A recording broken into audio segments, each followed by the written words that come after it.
These trucks are not just trucks. They are a lifeline. They are the difference between life and death for so many people in Gaza. On Friday, UN Secretary General Antonio Guterres visited the Rafah border crossing. For 2 weeks after the war started between Israel and Hamas, no aid or supplies were getting to the people of Gaza. What we need is to make them move to the other side of this wall, to make them move as quickly as possible and as many as possible. Rafah is where trucks carrying medicine, food, and water were finally allowed into the Gaza Strip this weekend. It's the border crossing between Gaza and Egypt, and the only one not controlled by Israel. It's also the only crossing right now that allows any supplies into Gaza. But the border is being tightly controlled, and aid officials say that what has gotten through is not nearly enough. And people who want to leave Gaza are also trying to get out through the Rafah crossing. Today, the Globe's foreign correspondent, Geoffrey York, is on the show. He's in Jerusalem and has been reporting on what's been going on at the Rafah border crossing. I spoke to him on Tuesday evening, his time. I'm Menaka Raman-Wilms, and this is The Decibel from the Globe and Mail.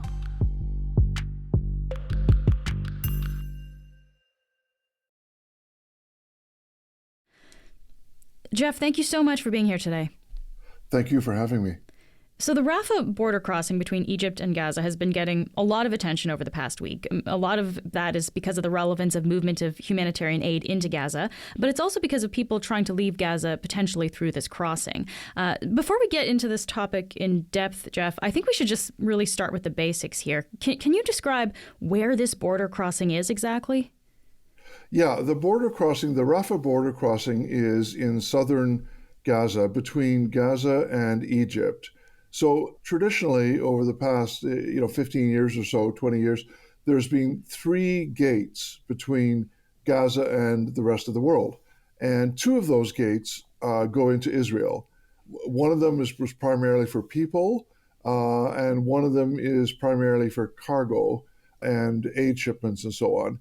But since the October 7th Hamas attacks on southern Israel, those 2 crossings have been closed, and Israel has been adamant that it will not allow any aid or any supplies into Gaza. So that means that the only gate that can be opened, even theoretically, is the Rafah crossing between Gaza and Egypt.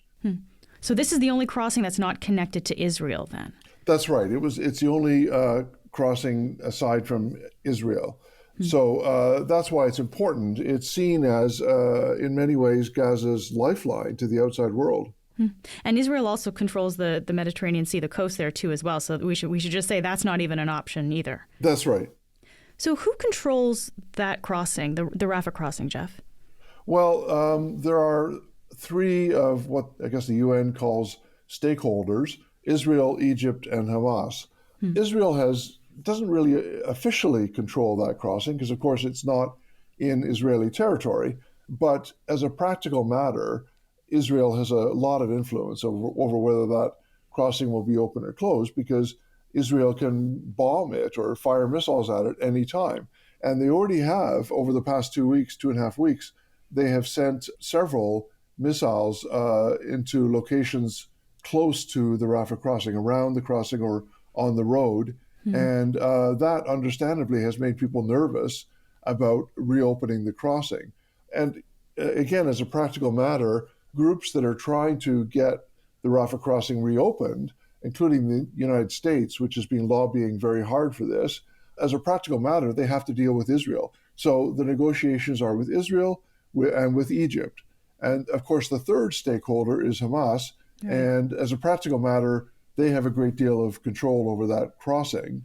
But the real issue right now is getting agreement between Egypt and Israel and the United States, really, and the UN to allow aid shipments to go north from Egypt into Gaza.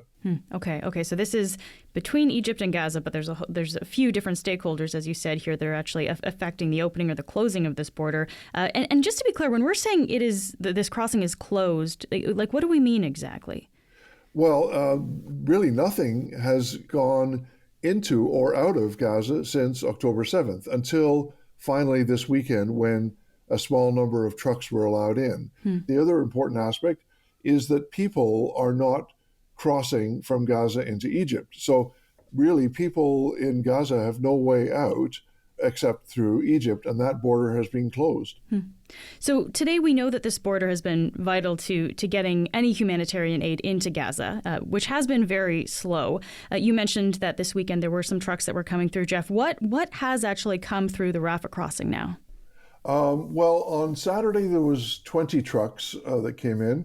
On Sunday there was 14, and on Monday again there was another 20. So it's only a total of 54 in the first 3 days. And as the UN and other relief agencies have been pointing out, that's a tiny fraction of what Gaza needs. Before the war, Gaza was getting hundreds of truckloads of aid and other supplies every day. So, the UN has calculated that the amount of aid getting into, in fact, the amount of anything getting into Gaza in these daily truck convoys since Saturday is less than 5% of what it was previously getting on a normal day. Wow. So it's really only a trickle of what Gaza needs. And what are some of the supplies that we're talking about that are actually coming through on these trucks and that are so badly needed in Gaza? Yeah, so far it's been food, medicine, and water. So really the basics here we're talking. Yes, exactly. And even those basics, it's been quite minimal. For example, water. In the first convoy, according to the UN, there was 44,000 bottles of water in the first convoy. That might seem like a big number, but in fact, it's only enough for 22,000 people in Gaza to have drinking water for a single day. So it's really a tiny, tiny drop in the ocean. Because there's something like 2.3 million people in Gaza, right? That's right, 2.3 million people in Gaza. And even if you gave all those water bottles to people in Gaza on Saturday, it would only be a tiny, tiny percentage, like 22,000 out of 2.3 million who would get water. Oh. I also want to ask you about fuel, because this is not something that you mentioned is actually coming through the border crossing. Why is fuel not being allowed through?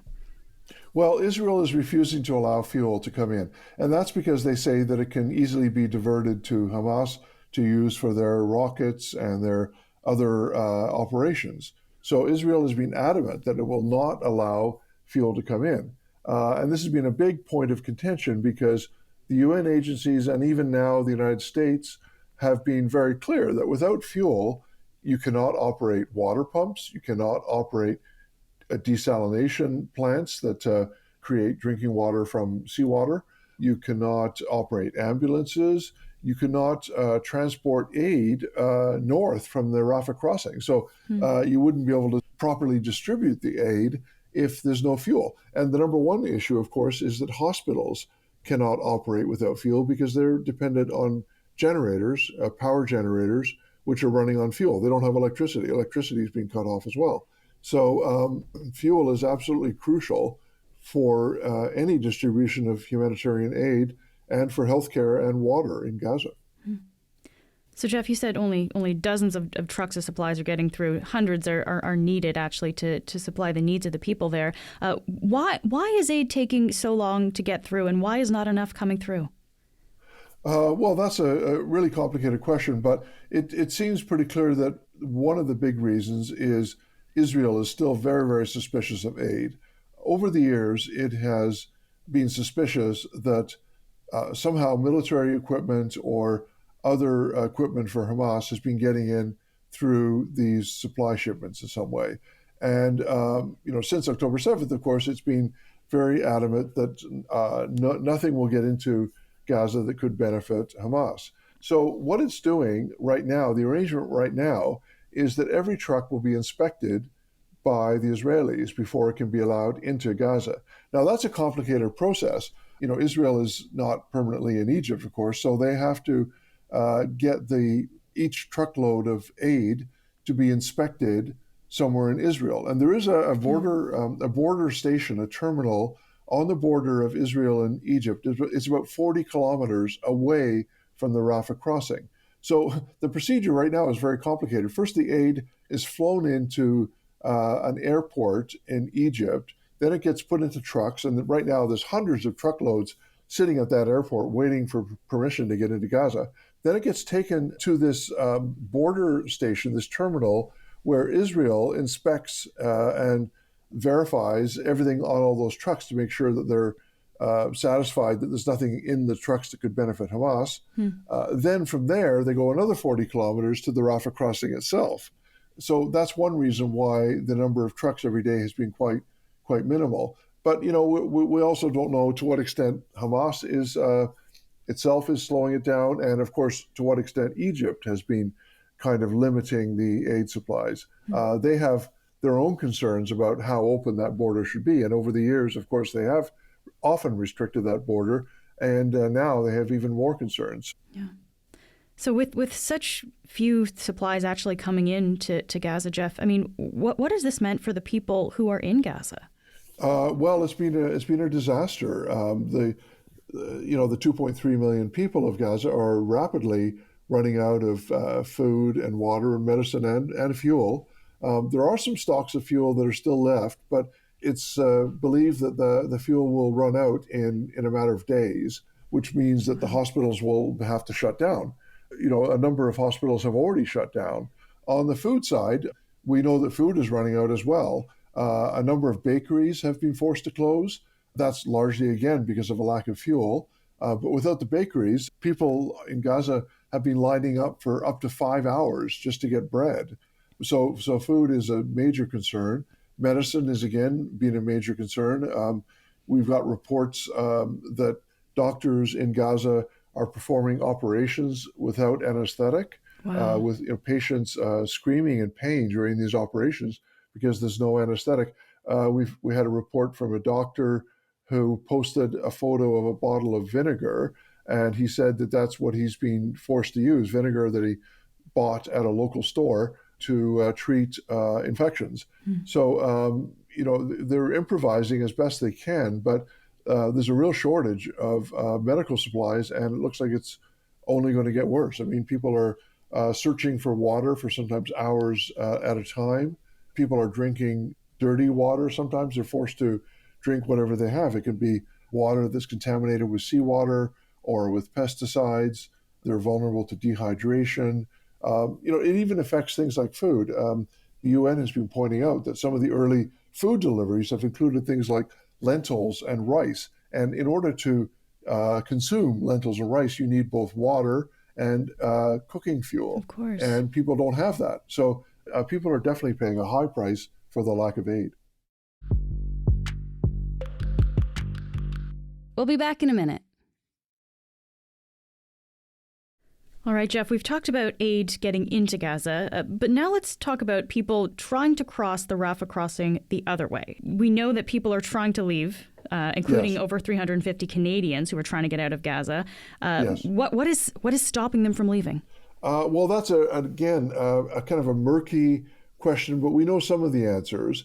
We know that Hamas itself doesn't want very many people to leave. They're clearly a factor in this.